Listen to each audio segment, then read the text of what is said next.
नमस्कार दोस्तों, 3 दिसंबर 1971 Pakistan operation Genghis Khan के तहत भारत पर अटैक कर देता है। भारत के कई सारे जगह जैसे पठानकोट, अमृतसर, अंबाला, जोधपुर, आगरा, श्रीनगर पर पाकिस्तानी एयरफोर्स के द्वारा बम गिराए जाते हैं। उस शाम को भारत के प्रधानमंत्री श्रीमती इंदिरा गांधी देश की जनता के लिए रेडियो पर एक मैसेज जारी करती है। आपसे खतरे के समय बोल रही हूँ। घंटे पहले 5:30 बजे शाम के 3 दिसंबर पाकिस्तान ने हमारे ऊपर एक हमला किया। पाकिस्तान के इस हमले के जवाब में इंडियन एयरफोर्स और इंडियन आर्मी भी जंग छेड़ देती है और इस तरीके से शुरुआत होती है इंडिया पाकिस्तान वॉर 1971 की। एक ऐसी वार जिसके अंत में एक नए देश का जन्म होता है जिसे आज हम बांग्लादेश के नाम से जानते हैं। लेकिन इसका क्या कारण था, क्यों हुई ये वॉर और ईस्ट पाकिस्तान जो भी बांग्लादेश है वो पाकिस्तान से क्यों आजादी चाहता था और भारत की इसमें क्या भूमिका थी, चलिए इसको समझने की कोशिश करते हैं इस वीडियो में। शुरुआत करते हैं 1947 से, जब ब्रिटिशर इंडिया छोड़कर जा रहे थे। The departure of the first contingent of British troops from the new Dominion of India was an historic event. तो वे भारत को 3 टुकड़ों में बांट देते हैं। To my great regret, it has been impossible to obtain agreement, to live against their will under a government in which another community has a majority, and the only alternative to coercion is partition. इस बंटवारे की मांग 1940 से ही शुरू हो गई थी मुस्लिम league के द्वारा। सन 1940 में मुस्लिम लीग के लीडर मोहम्मद जिन्ना लाहौर रेजोल्यूशन बनाते हैं जिसमें एक सेपरेट स्टेट बनाने की डिमांड की जाती है। मुसलमानों को ये डर था कि अगर एक कंट्री रहा तो मुस्लिम वहां माइनॉरिटी बनकर रह जाएंगे, इसलिए कई जगह पर इसको लेकर दंगे भी देखने को मिलते हैं। तब जाकर 14 अगस्त 1947 को भारत का पार्टीशन कर दिया जाता है और 2 डोमिनियन स्टेट इंडिया और पाकिस्तान बनाया जाता है, जिसमें से भी पाकिस्तान को 2 टुकड़ों में बनाया गया। एक टुकड़ा जो इंडिया के वेस्ट में था उसे वेस्ट पाकिस्तान और जो इंडिया के ईस्ट में था उसे ईस्ट पाकिस्तान नाम दिया गया। इन दोनों हिस्सों के बीच सेपरेशन 1500 किलोमीटर का था। इस पार्टीशन में पंजाब का कुछ हिस्सा वेस्ट पाकिस्तान में और बंगाल का भी कुछ हिस्सा ईस्ट पाकिस्तान में गया। इसका नतीजा ये हुआ कि बहुत सारे लोगों को माइग्रेट होना पड़ा, बहुत सारे दंगे हुए, बहुत सारे लोगों की जान गई। अगर फिगर्स को देखें तो 10 लाख लोगों की जान गई और बहुत सारे महिलाओं का बलात्कार भी हुआ। इस माइग्रेशन में बिहार में रह रहे मुस्लिम ईस्ट पाकिस्तान की ओर माइग्रेट होते हैं जो आगे जाकर बांग्लादेश के खिलाफ होते हैं। अब अगर बंगाल की बात करें तो बंगाल पार्टीशन नहीं चाहता था क्योंकि उसे पता था कि अगर पार्टीशन हुआ तो उसे पाकिस्तान में जाना पड़ेगा। लेकिन इस बंगाल में ही वेस्ट बंगाल का जो रीजन था वहां के लोग पार्टीशन चाहते थे और इंडिया को ज्वाइन करना चाहते थे, और दूसरी तरफ जो ईस्ट बंगाल वाला रीजन था वो पार्टीशन नहीं चाहते थे, लेकिन अगर पार्टीशन हो तो वो पाकिस्तान को ज्वाइन करना चाहते थे। और ऐसा ही हुआ, जब पार्टीशन हुआ तो वेस्ट बंगाल का रीजन इंडिया का हिस्सा बना और ईस्ट बंगाल का रीजन पाकिस्तान का हिस्सा बना। अब इंटरेस्टिंग चीज ये है कि ये जो ईस्ट पाकिस्तान था उसमें मेजॉरिटी लोग बंगालीज थे, आधे से ज्यादा पॉपुलेशन ईस्ट पाकिस्तान की बंगाली थी और बाकी वेस्ट पाकिस्तान में पंजाबी, पख्तून, सिंधीज और बलोच थे। चूंकि बंगालीज की पॉपुलेशन ज्यादा थी पाकिस्तान में, तब भी ज्यादातर पावरफुल पोजीशन, ब्यूरोक्रेसी, मिलिट्री और पॉलिटिक्स की वेस्ट पाकिस्तान के लोगों के पास थी। 1971 में बांग्लादेश कैसे बना, इसमें इंडिया का क्या रोल था, ये समझने के लिए हमें 1947 से 1971 तक के पाकिस्तान के पॉलिटिक्स को जानना होगा। सन 1947 में पाकिस्तान भी इंडिया की तरह एक डेमोक्रेटिक कंट्री था। 1947 में मोहम्मद अली जिन्ना पाकिस्तान के गवर्नर जनरल बने, लेकिन 1948 में ही उनकी मृत्यु हो जाती है। उसके बाद नजीमुद्दीन गवर्नर जनरल बनते हैं और लियाकत अली खान प्राइम मिनिस्टर। लेकिन 1951 में पाकिस्तान के प्राइम मिनिस्टर लियाकत अली खान का असैसिनेशन कर दिया जाता है। नजीमुद्दीन नए प्राइम मिनिस्टर बन जाते हैं और मलिक गुलाम मोहम्मद गवर्नर जनरल बनते हैं। लेकिन 1953 में गुलाम मोहम्मद ने मिलिट्री की पावर से तख्ता पलट कर दिया और पावर अपने हाथ में ले लिया। 1954 में पाकिस्तान में इलेक्शन होते हैं जिसमें ज्यादातर सीट यूनाइटेड फ्रंट पार्टी द्वारा जीता जाता है।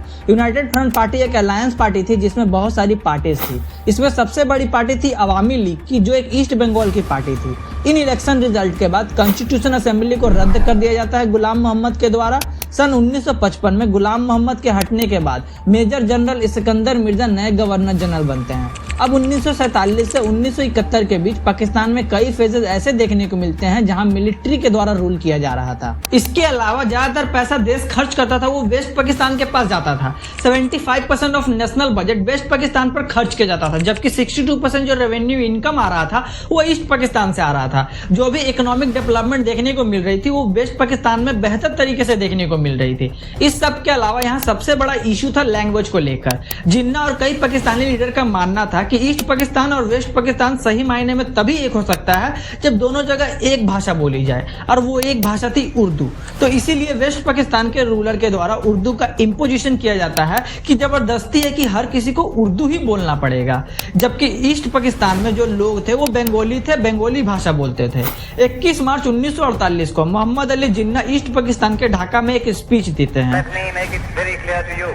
Leave no doubt that state language of Pakistan is going to be Urdu and no other language. उस स्पीच में उसने पाकिस्तान की स्टेट लैंग्वेज उर्दू बोली थी। ये सब सुनकर वहां के बंगाली लोग गुस्सा हो गए और तभी शुरुआत होती है बंगाली लैंग्वेज मूवमेंट की। 21 फरवरी 1952 को एक बड़ा प्रोटेस्ट ऑर्गेनाइज किया जा रहा था इस लैंग्वेज मूवमेंट के द्वारा। पाकिस्तान की आर्मी इन पर ओपन फायर कर देती है, जिससे 5 लोग मारे गए। इसीलिए 21 फरवरी को सेलिब्रेट किया जाता है लैंग्वेज मार्टर डे बांग्लादेश में। इसके रिस्पॉन्स में 2 साल बाद 1954 में बंगाली को भी स्टेट लैंग्वेज का दर्जा मिल गया। इसी बीच 1965 में इंडिया पाकिस्तान में वॉर होती है और इस वॉर के अंत में ईस्ट पाकिस्तान एक वीक डिफेंस के साथ रह जाता है और वहां की इकोनॉमिक डेवलपमेंट और बर्बाद हो जाती है। इसी रीजन से ईस्ट पाकिस्तान के अवामी लीग पार्टी के नेता शेख मुजीबुर रहमान के द्वारा 6 पॉइंट डिमांड उठाई जाती है जो पूरे देश को हिला देती है। उनका डिमांड था कि ईस्ट पाकिस्तान को थोड़ी और पावर दी जाए, देश में 2 सेपरेट करेंसी होनी चाहिए, एक वेस्ट पाकिस्तान के लिए, एक ईस्ट पाकिस्तान के लिए। ईस्ट पाकिस्तान का अपना फॉरेन रिजर्व होना चाहिए और एक सेपरेट मिलिट्री फोर्स भी होनी चाहिए। ये सब सुनकर वेस्ट पाकिस्तान की सरकार खुश नहीं होती और उनके डिमांड को रिजेक्ट कर दिया जाता है और उनके अकॉर्डिंग एक देश तोड़ने का काम होता है। इसलिए उस टाइम के आयूब खान की सरकार ने शेख मुजीबुर रहमान को अरेस्ट कर लेती है। अब इस टाइम तक शेख मुजीबुर रहमान एक पॉपुलर लीडर बन चुके थे, बंगाली लोगों की आवाज बन चुके थे। उनके अरेस्ट होने के बाद लोग सड़क पर आ गए और भारी मात्रा में प्रोटेस्ट करने लगे। जनरल आयूब खान इस सिचुएशन को देखते हुए 22 फरवरी 1969 को शेख मुजीबुर रहमान को जेल से रिहा कर देते हैं, लेकिन उस टाइम तक प्रोटेस्ट इतना बढ़ चुका था कि आयूब खान को रिजाइन करना पड़ा। उसके बाद General Yahya Khan as a 3rd president of Pakistan बनते हैं और वो लोगों से प्रॉमिस करते हैं कि वो पाकिस्तान में पहला जनरल इलेक्शन करवाएंगे और ऐसा ही होता है। 1970 में इलेक्शन करवाई जाती है। इस इलेक्शन में ईस्ट पाकिस्तान की पॉलिटिकल पार्टी अवामी लीग जीत जाती है। 313 में से 167 सीटें इनके पास जाती है, लेकिन इनमें से एक भी सीट वेस्ट पाकिस्तान में ये नहीं जीत पाते हैं। पाकिस्तान का लेजिस्लेटर कुछ ऐसा था कि 313 सीट में से 169 सीट ईस्ट पाकिस्तान में थी और बाकी वेस्ट पाकिस्तान में। वेस्ट पाकिस्तान में पाकिस्तान पीपल्स पार्टी पीपीपी ने 86 सीट जीती और ये पीपीपी पार्टी ने ईस्ट पाकिस्तान में एक भी सीट नहीं जीती। इलेक्शन के रिजल्ट के अकॉर्डिंग अवामी पार्टी की सरकार बनने जा रही थी, लेकिन जो वेस्ट पाकिस्तान के पीपीपी के लीडर थे जुल्फिकार अली भुट्टो जनरल याह्या खान के साथ मिलते हैं और इस नेशनल असेंबली को कैंसिल करने की बात पर डिस्कस करते हैं और जनरल याह्या खान यही करते हैं। 1 मार्च 1971 को इलेक्शन रिजल्ट को कैंसिल कर दिया जाता है। ये सब देखकर ईस्ट पाकिस्तान के लोग बहुत गुस्सा हो जाते हैं और सड़कों पर प्रोटेस्ट करने लगते हैं। इस बार आज़ादी के स्लोगन लगाए जाते हैं। इस बार उनका डिमांड आज़ादी का था। 7 मार्च 1971 को कैंसिलेशन के ऑर्डर दिए जाने के बाद अवामी लीग पॉलिटिकल पार्टी जनता के सपोर्ट में उतरती है और नॉन कॉर्पोरेट मूवमेंट चलाती है और यहाँ पर शेख मुजीबुर रहमान एक जबरदस्त स्पीच देते हैं। आज বাংলার মানুষ মুক্তি চায়, বাংলার মানুষ বাঁচতে চায়, বাংলার মানুষ তারা আজ তার অধিকার চায়। इस स्पीच के बाद जय बांग्ला और our struggle is for our freedom के नारे लगाए जाते हैं। এবারের সংগ্রাম আমার মুক্তির সংগ্রাম, এবারের সংগ্রাম স্বাধীনতার সংগ্রাম। 10 और 13 मार्च के बीच में अर्जेंटली वेस्ट पाकिस्तान से ढाका के लिए कुछ फ्लाइट भेजी जाती है और ऐसा बोला जाता है कि सरकारी पैसेंजर उस फ्लाइट में है, जबकि वो पाकिस्तानी सोल्जर थे जो सिविलियंस के रूप में एक ऑपरेशन चलाने के लिए भेजे गए थे, क्योंकि इधर ईस्ट पाकिस्तान में प्रोटेस्ट और भी उग्र हो गया था। वहाँ के जो बंगाली नेशनलिस्ट थे वो उन्होंने खुद की एक आर्मी बना ली थी जिसे मुक्ति वाहिनी कहा जा रहा था। अब यहाँ पर इंडिया का भी रोल आ जाता है, क्योंकि मुक्ति वाहिनी को ट्रेनिंग इंडियन आर्मी ही देती है। ये ट्रेंड मुक्ति वाहिनी ईस्ट पाकिस्तान में रह रहे पाकिस्तानी सोल्जर पर अटैक कर देती है। उसके बाद वेस्ट पाकिस्तान इन अटैकों को रोकने के लिए एक कमेटी बनाता है जिसका नाम शांति वाहिनी होता है। यह शांति वाहिनी ईस्ट पाकिस्तान में हजारों सिविलियंस को मारती है, औरतों पर अत्याचार करती है। इसके नाम में ही शांति है, बस काम सारे उल्टा ही कर रही थी। 25 मार्च 1971 वेस्ट पाकिस्तान की सरकार एक भयानक जेनोसाइड प्लान करती है, ऑपरेशन सर्च लाइट, जिसका एम होता है ईस्ट पाकिस्तान में जो भी पॉपुलर लोग हैं जो बांग्लादेश की आज़ादी की मांग कर रहे हैं उन्हें पकड़ कर मार डालो। और 25 मार्च के रात को शेख मुजीबुर रहमान ने बांग्लादेश को एक इंडिपेंडेंट देश घोषित कर दिया।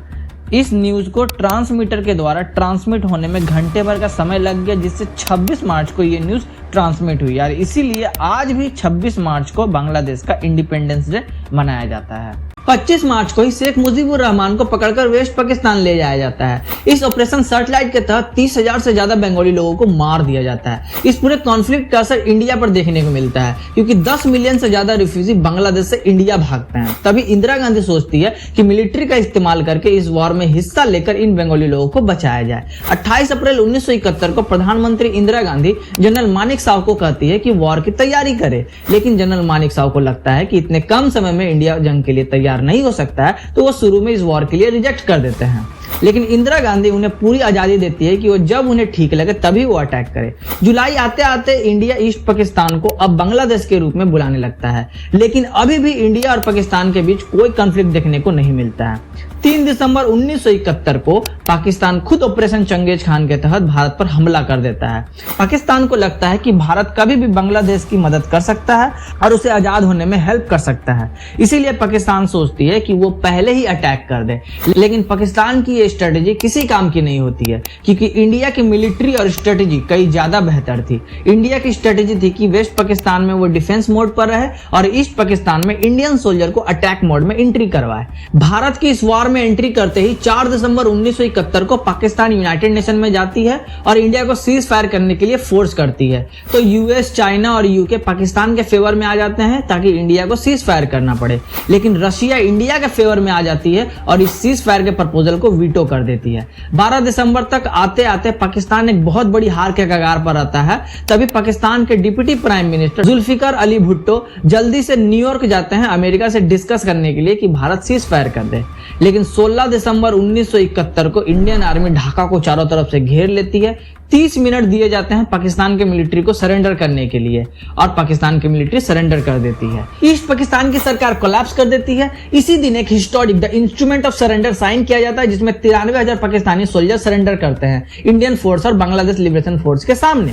यह दुनिया का लार्जेस्ट सरेंडर था। इन सरेंडर किए हुए पाकिस्तानी सोल्जर के बदले भारत पाकिस्तान से 2 जुलाई 1972 को शिमला एग्रीमेंट साइन करती है, जिसमें पाकिस्तान ऑफिशियली बांग्लादेश को इंडिपेंडेंट कंट्री रिकॉग्नाइज करता है और भारत प्रॉमिस करता है कि 5 महीने के भीतर ही वो 93,000 पाकिस्तानी सोल्जर को छोड़ देगा पाकिस्तान जाने के लिए। तो इस तरह से जन्म होता है एक नए देश बांग्लादेश का और एक बार फिर पाकिस्तान को भारत से हार का सामना करना पड़ता है। तो आज के लिए बस इतना ही दोस्तों। अगर आपको ये वीडियो अच्छी लगी हो तो वीडियो को लाइक करें और चैनल को भी सब्सक्राइब जरूर कर ले। इस वीडियो को जितना ज्यादा हो सके शेयर करें और कमेंट में जरूर बताएं कि ये वीडियो आपको कैसी लगी। मिलते हैं नेक्स्ट वीडियो में। जय हिंद।